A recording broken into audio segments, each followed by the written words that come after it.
It is an honor and a privilege to introduce to you today our preacher, Naomi Walters. Naomi will begin her doctoral work at Lipscomb University in 2013 in the area of ministry. She currently works in academic administration at a school in New Jersey, and you will see that she and her husband, Jamie, are very soon going to be parents. They live in Princeton, where he is a doctoral student in early Christianity. But introducing Naomi is an honor for me, not only because she and Jamie were friends and colleagues of mine in our MDiv program at Abilene Christian University. It's an honor because of the role that she plays in our denomination, the Churches of Christ. While it might seem a bit arcane in a progressive context like Union, Churches of Christ are currently in the midst of a decisive and not a little divisive debate about the role of women in liturgical and leadership roles. Churches of Christ have slightly less than 2 million members, roughly the same size as the population of West Virginia. But there are only 8 congregations in the world affiliated with Churches of Christ in which women are preaching on Sunday mornings. It is therefore no small matter that Naomi has felt called to preach. As a young and hopeful member of Churches of Christ, I say God be praised for Naomi's words today, as they come from the voice of the future of our fellowship. Incidentally, as part of a preaching project with Dr. Lundblad, Naomi will be revisiting the text that Derek preached on Monday. Naomi?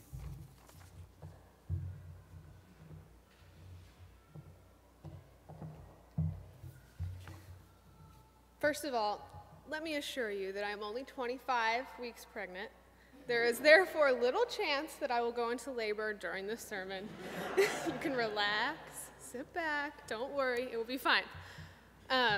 Secondly, I want to thank you for inviting and welcoming me here today, especially, as Matt said, because of the lack of pulpits available to me, and also especially because I got to take the day off work to be here. So, thank you. Let's turn back to our text for today. From the time of Abraham forward, Jewish sons were circumcised and given a name on the 8th day after their birth. At first glance, today's text fits right in with that tradition, as Elizabeth and Zechariah present their son for circumcision. But the story is actually quite untraditional. By all accounts, this son should never have been born. Perhaps you remember the story of his conception. It's the story Luke chooses to begin his gospel a few verses before today's text. In it, we meet Zechariah, a priest, and Elizabeth, a descendant of the first high priest, Aaron. But it is not their distinguished connections that set them apart. It is the fact that they are blameless people who follow all the commandments. There's just one problem. This righteous couple is also very old and barren. They prayed, hoped, and longed for a child as the honeymoon stage of their marriage passed them by, as their friends gave birth to and raised children, and then as those children gave birth to and raised children of their own. Zechariah and Elizabeth are at the age now where their prayers for a child have ceased because it is no longer physically possible for them. But our text tells us that they remain faithful. Zechariah still serves as a priest. In fact, he's chosen by lot to enter the inner sanctuary of the temple and offer incense. Can you imagine how he felt when his name was called? What an honor. A priest could only enter the temple of the Lord to burn incense once in his lifetime, and many were never chosen. What an unparalleled privilege, the greatest moment in the life of any priest. Zechariah strides past the worshipers praying in the court of Israel. He climbs the steps to the temple, and he passes through the golden doors into the holy place, the place God resides. There's probably a gleam in his eye, a contented smile tugging at the corner of his mouth, while he fights to maintain a more somber, more appropriate expression. Outside, there are priests and worshipers milling about, but in the holy place, it is quiet. Zechariah stands alone. He steps up to the altar, and he begins to burn the incense. Suddenly an angel appears. I wonder if Zechariah, startled, dropped the incense. His old hands aren't as steady as they used to be, you know. Even a righteous, blameless, pious life had not prepared him for a visit with an angel. The angel says that God heard the prayer Zechariah and Elizabeth have long since ceased to pray, and Elizabeth will bear a son. And not just any son, a son named John, who will be filled with the Holy Spirit, a prophet like Elijah, preparing the people of Israel for the coming of the Messiah.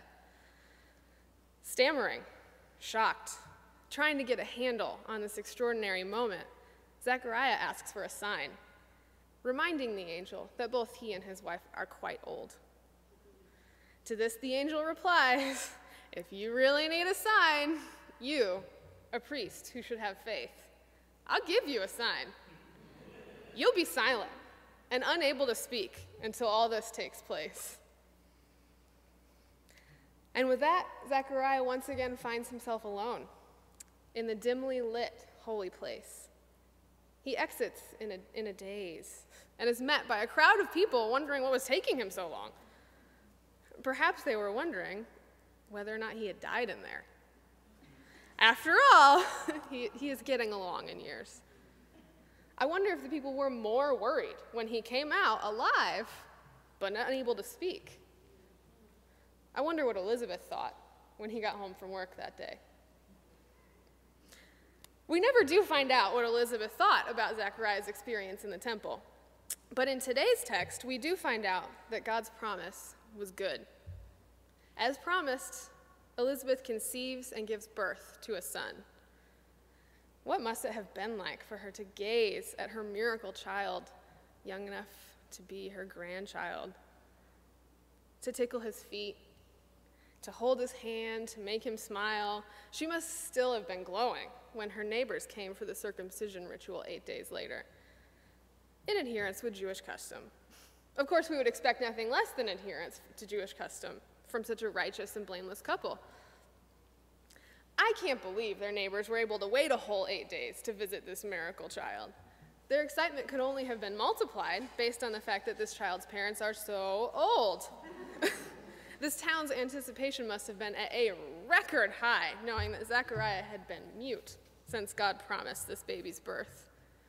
So the neighbors settle into what is likely a very crowded home, biding their time through the traditional circumcision and naming ceremony, waiting for their chance to hold this miracle baby.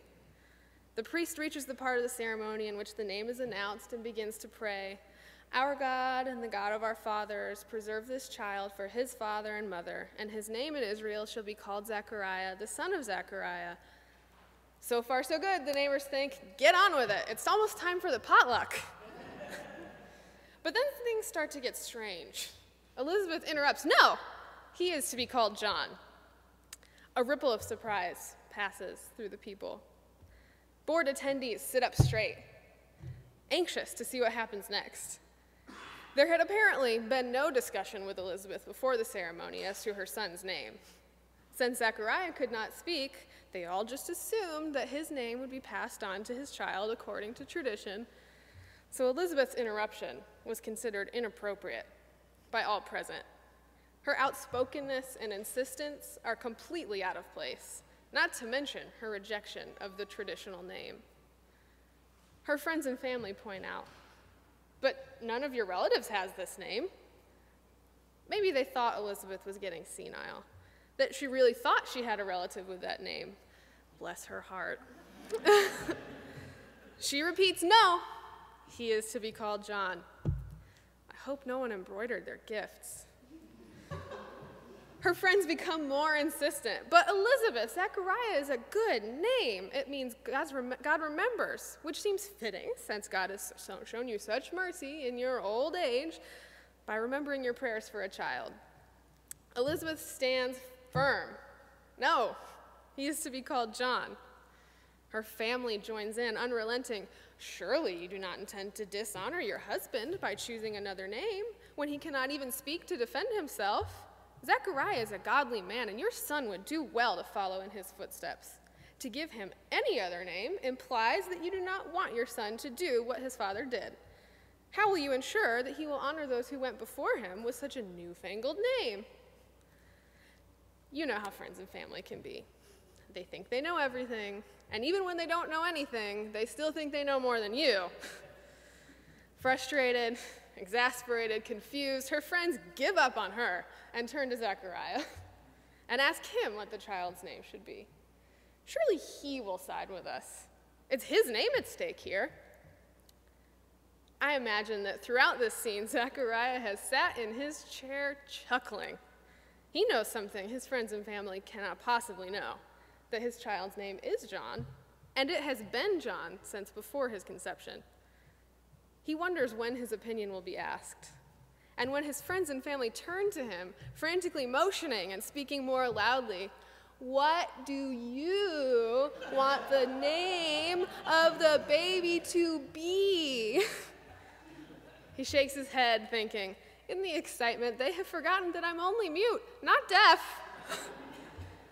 He laughs some more, asks for a tablet, and writes, without hesitation, his name is John. And the people are amazed. If they thought that Elizabeth had pulled the name John out of thin air, how much more amazing is it that Zechariah came up with the same strange name? And then, to the utter shock of all the friends and family, Zechariah begins to speak. His mouth is opened, and his tongue is freed, and he immediately begins praising God. The house that had been silent for 9 months now has a crying baby and a singing husband. Now, this is a story to tell. I bet that any townspeople who skipped this circumcision ceremony were sorry. It was anything but routine.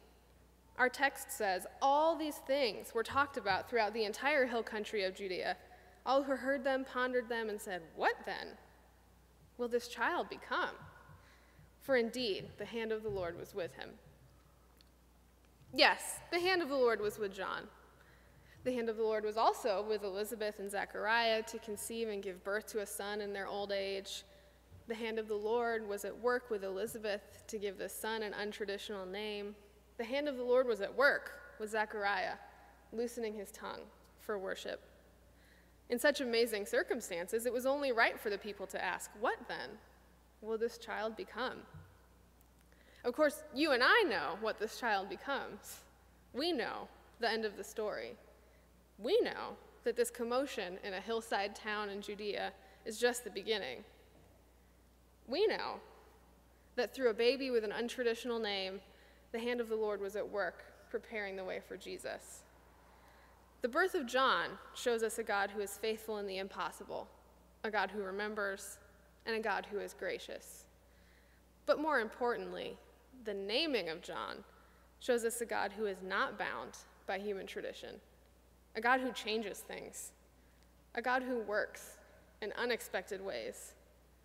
A silenced priest in the holy place? A post-menopausal pregnancy? A baby boy with a strange new name? A mute father who can talk? This story is full of surprises, creating an atmosphere of anticipation, causing their neighbors, their family, their friends, the original readers, and us to wonder, what will God do next? Unfortunately, I can't answer that question for you. If I could, then it wouldn't be a surprise. But I can tell you that just when we think that we have it all figured out, God crashes in and shakes things up. We never know where God will show up next, but wherever it is, I am confident that the hand of the Lord will be at work and people will be amazed. I am certain that just like God loosened Zechariah's tongue, God liberates us to worship and to live fearlessly. I am convinced that just like Elizabeth interrupted the traditional ritual to give her son a strange, newfangled name, we are free to do something new, to do something untraditional. We are free to be surprised by God.